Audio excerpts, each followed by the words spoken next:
ರಫೇಲ್ಗೆ ತುಂಬಾ ಲಾಸ್ ಆಗಿದೆ, ಭಾರತಕ್ಕೆ ಸರಿಯಾಗಿ ಬುದ್ಧಿ ಕಲಿಸಿದೀವಿ, ಹಂಗೆ ಹಿಂಗೆ ಅಷ್ಟೇ ಯಾಕೆ, ಇನ್ನೂ ಒಂದು ಹೆಜ್ಜೆ ಮುಂದೆ ಹೋಗಿ ಶಿವಾಂಗಿ ಸಿಂಗ್ ಅವರನ್ನು ಅರೆಸ್ಟ್ ಮಾಡಿದ್ವಿ, ನಮ್ಮ ಕಸ್ಟಡಿಯಲ್ಲಿದ್ದಾರೆ ಅಂತ ಈ ಪಾಪಿ ಪಾಕಿಸ್ತಾನ್, ಬುರುಡೆ ಪಾಕಿಸ್ತಾನ್ ಸುಳ್ಳು ಸುಳ್ಳು ವಿಚಾರಗಳನ್ನು ಹೇಳಿತ್ತು. ಆದರೆ ಅದೆಲ್ಲವೂ ಕೂಡ ಸುಳ್ಳು ಅನ್ನುವಂತಹ ಸಂದೇಶ ಇವತ್ತು ರವಾನೆಯಾಗಿದೆ. ಕಾರಣ ಸ್ಕ್ವಾಡನ್ ಲೀಡರ್ ಶಿವಾಂಗಿ ಸಿಂಗ್ ಜೊತೆಗೆ ರಾಷ್ಟ್ರಪತಿ ದ್ರೌಪದಿ ಮುರ್ಮು ಅವರು ಅದೇ ರಫೇಲ್ ಯುದ್ಧ ವಿಮಾನದಲ್ಲಿ ಇವತ್ತು ಹಾರಾಟ ನಡೆಸಿದ್ದಾರೆ. ಆಪರೇಷನ್ ಸಿಂಧೂರದಲ್ಲಿ ರಫೇಲ್ ಅನ್ನ ಮುನ್ನಡೆಸಿದ್ದು ಇದೇ ಶಿವಾಂಗಿ ಅವರು.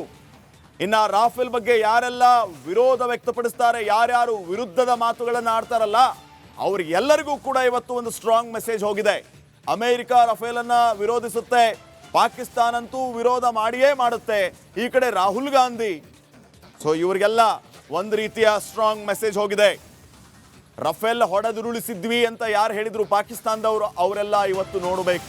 ರಫೇಲು ಇದೆ, ರಫೇಲ್ ಓಡಿಸಿದಂತಹ ಸ್ಕ್ವಾಡನ್ ಲೀಡರೂ ಇದ್ದಾರೆ, ಅವ್ರ ಜೊತೆಗೆ ನಮ್ಮ ರಾಷ್ಟ್ರಪತಿ ದ್ರೌಪದಿ ಮುರ್ಮು ಅವರು ಇವತ್ತು ಹಾರಾಟ ನಡೆಸಿದ್ದಾರೆ.